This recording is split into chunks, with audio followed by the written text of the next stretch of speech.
La Bible en un an, le 1er janvier, le livre de la Genèse, le chapitre 1, verset 1 au chapitre 2, verset 25, le livre des psaumes, chapitre 1, verset 1 à 6, le livre des proverbes, chapitre 1, le verset 1 à 6, l'évangile de Marc, le chapitre 1, verset 1 à 28. Le livre de la Genèse, chapitre 1. Au commencement, Dieu créa le ciel et la terre. La terre n'était que chaos et vide. Il y avait des ténèbres à la surface de l'abîme, et l'Esprit de Dieu planait au-dessus de l'eau.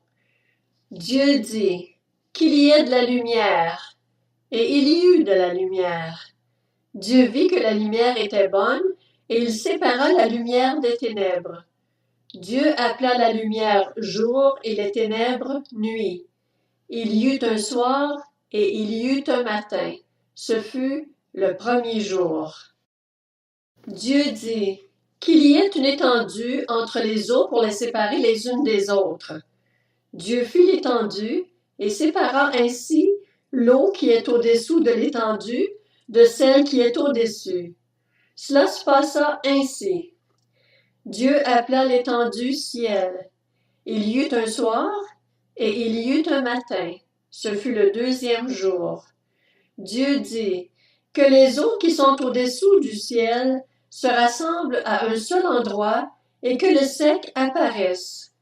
Et cela se passa ainsi. Dieu appela le sec terre et la masse des eaux mer. Dieu vit que c'était bon. Puis Dieu dit, que la terre produise de la verdure, de l'herbe à graines, des arbres fruitiers qui donnent du fruit selon leur espèce et qui contiennent leurs semences sur la terre. Et cela se passa ainsi. La terre produisit de la verdure, de l'herbe à graines selon son espèce, et des arbres qui donnent du fruit et contiennent leurs semences selon leur espèce. Dieu vit que c'était bon. Il y eut un soir et il y eut un matin. Ce fut le troisième jour. Dieu dit, qu'il y ait des luminaires dans l'étendue du ciel pour séparer le jour de la nuit.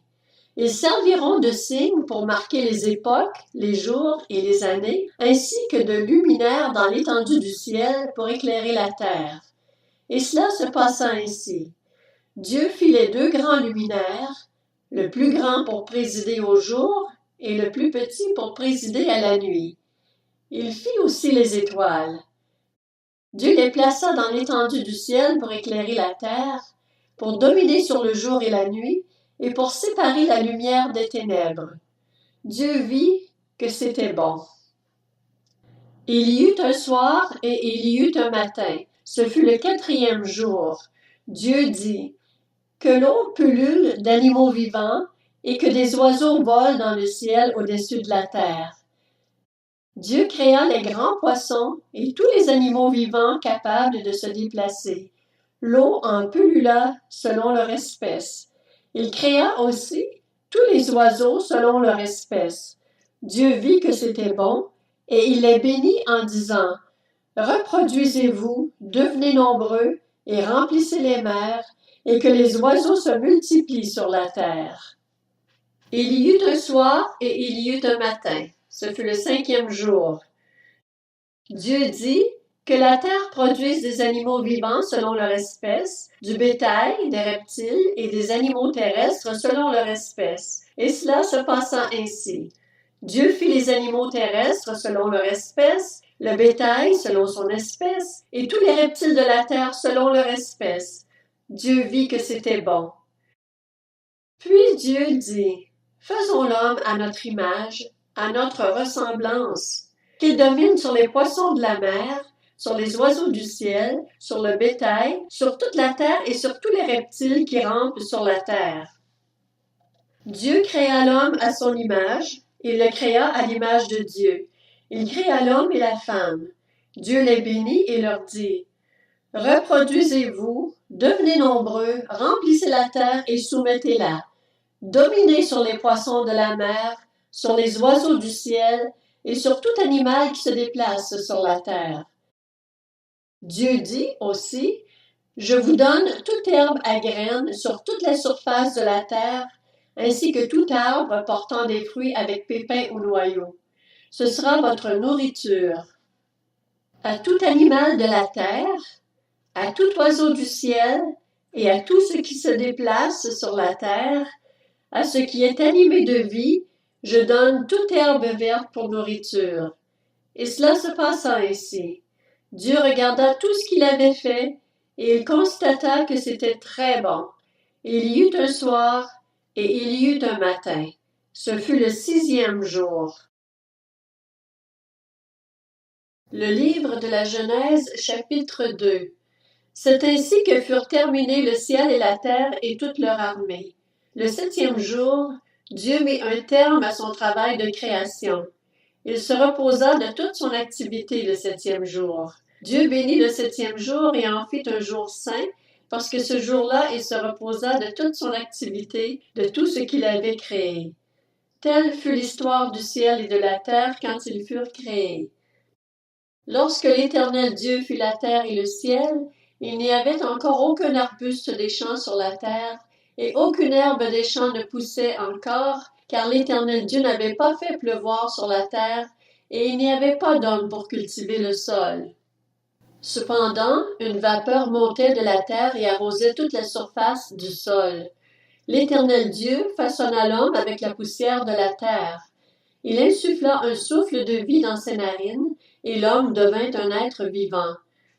L'Éternel Dieu planta un jardin en Éden du côté de l'est, et il y mit l'homme qu'il avait façonné. L'Éternel Dieu fit pousser du sol des arbres de toutes sortes, agréables à voir, et porteurs de fruits bons à manger. Il fit pousser l'arbre de la vie au milieu du jardin, ainsi que l'arbre de la connaissance du bien et du mal. Un fleuve sortait d'Éden pour arroser le jardin, et de là il se divisait en 4 bras. Le nom du premier est Pichon.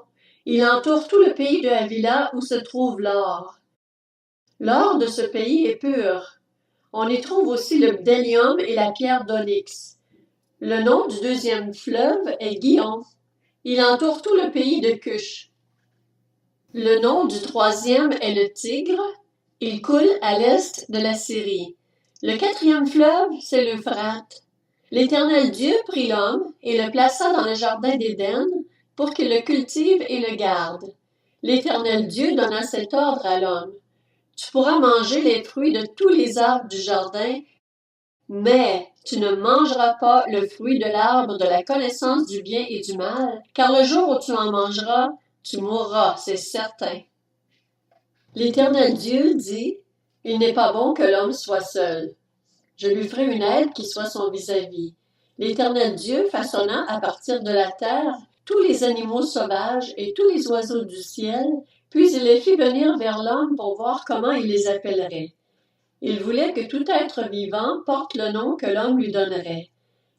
L'homme donna des noms à tout le bétail, aux oiseaux du ciel et à tous les animaux sauvages, mais pour lui-même, il ne trouva pas d'aide qui soit son vis-à-vis. Alors l'Éternel Dieu fit tomber un profond sommeil sur l'homme qui s'endormit. Il prit une de ses côtes et referma la chair à sa place. L'Éternel Dieu forma une femme à partir de la côte qu'il avait prise à l'homme, et il l'amena vers l'homme. L'homme dit, « Voici cette fois celle qui est faite des mêmes os et de la même chair que moi. On l'appellera femme parce qu'elle a été tirée de l'homme. C'est pourquoi l'homme quittera son père et sa mère et s'attachera à sa femme et ils ne feront qu'un. L'homme et sa femme étaient tous les deux nus et ils n'en avaient point honte. » Le livre des Psaumes, chapitre 1. Heureux l'homme qui ne suit pas le conseil des méchants, qui ne s'arrête pas sur la voie des pécheurs, et ne s'assied pas en compagnie des moqueurs, mais qui trouve son plaisir dans la loi de l'Éternel et la médite jour et nuit. Il ressemble à un arbre planté près d'un cours d'eau. Il donne son fruit en sa saison, et son feuillage ne se flétrit pas. Tout ce qu'il fait lui réussit. Les méchants, au contraire, ressemblent à la paille que le vent disperse. Voilà pourquoi les méchants ne résistent pas lors du jugement, ni les pécheurs dans l'assemblée des justes. En effet, l'Éternel connaît la voie des justes, mais la voie des méchants mène à la ruine. Le livre des Proverbes, chapitre 1. Proverbes de Salomon, fils de David, roi d'Israël, pour connaître la sagesse et l'instruction, pour comprendre les paroles de l'intelligence, pour recevoir des leçons de bon sens, de justice, d'équité et de droiture, pour donner du discernement à ceux qui manquent d'expérience, de la connaissance et de la réflexion aux jeunes. Que le sage écoute et il augmentera son savoir. Celui qui est intelligent gagnera en habileté pour comprendre les proverbes et les paraboles, les paroles des sages et leurs énigmes. L'Évangile de Marc, chapitre 1. Voici le commencement de l'Évangile de Jésus-Christ, Fils de Dieu, conformément à ce qui est écrit dans les prophètes. Voici, j'envoie mon messager devant toi pour te préparer le chemin. C'est la voix de celui qui crie dans le désert. Préparez le chemin du Seigneur, rendez ses sentiers droits. Jean parut. Il baptisait dans le désert et prêchait le baptême de repentance pour le pardon des péchés. Toute la région de Judée et tous les habitants de Jérusalem se rendaient vers lui. Reconnaissant publiquement leurs péchés, ils se faisaient baptiser par lui dans l'eau du Jourdain. Jean portait un vêtement en poil de chameau et une ceinture de cuir autour de la taille. Il se nourrissait de sauterelles et de miel sauvage. Il proclamait « Après moi vient celui qui est plus puissant que moi, et je ne suis pas digne de me baisser pour détacher la courroie de ses sandales. Moi, je vous ai baptisé d'eau, lui, il vous baptisera du Saint-Esprit. » À cette époque-là, Jésus vint de Nazareth en Galilée, et il fut baptisé par Jean dans le Jourdain. Au moment où il sortait de l'eau, il vit le ciel s'ouvrir et l'Esprit descendre sur lui comme une colombe. Et une voix se fit entendre du ciel, « Tu es mon Fils bien-aimé, tu as toute mon approbation. » Aussitôt, l'Esprit poussa Jésus dans le désert, où il passa 40 jours, tenté par Satan. Il était avec les bêtes sauvages et les anges le servaient. Après que Jean eut été arrêté, Jésus alla en Galilée. Il proclamait la bonne nouvelle du royaume de Dieu et disait « Le moment est arrivé et le royaume de Dieu est proche. Changez d'attitude et croyez à la bonne nouvelle. » Comme il marchait le long du lac de Galilée, il vit Simon et André, frères de Simon, qui jetaient un filet dans le lac. C'étaient en effet des pêcheurs. Jésus leur dit « Suivez-moi, et je ferai de vous des pêcheurs d'hommes. » Aussitôt, ils laissèrent leur filet et le suivirent. Il alla un peu plus loin et vit Jacques, fils de Zébédée, et son frère Jean, qui étaient eux aussi dans une barque et réparaient les filets. Aussitôt, il les appela. Ils laissèrent leur père Zébédée dans la barque avec les ouvriers et le suivirent. Ils se rendirent à Capernaum. Dès le jour du sabbat, Jésus entra dans la synagogue et se mit à enseigner. On était frappé par son enseignement, car il enseignait avec autorité et non pas comme les spécialistes de la loi. Il y avait dans leur synagogue un homme qui avait un esprit impur. Il s'écria « Ah, que nous veux-tu, Jésus de Nazareth? Es-tu venu pour nous perdre? Je sais qui tu es, le Saint de Dieu. » Jésus le menaça en disant « Tais-toi et sors de cet homme. » L'esprit impur sortit de cet homme en le secouant violemment et en poussant un grand cri. Tous furent si effrayés qu'ils se demandaient les uns aux autres « Qu'est-ce que ceci? Quel est ce nouvel enseignement? » Il commande avec autorité même aux esprits impurs et ils lui obéissent. Et sa réputation gagna aussitôt toute la région de la Galilée.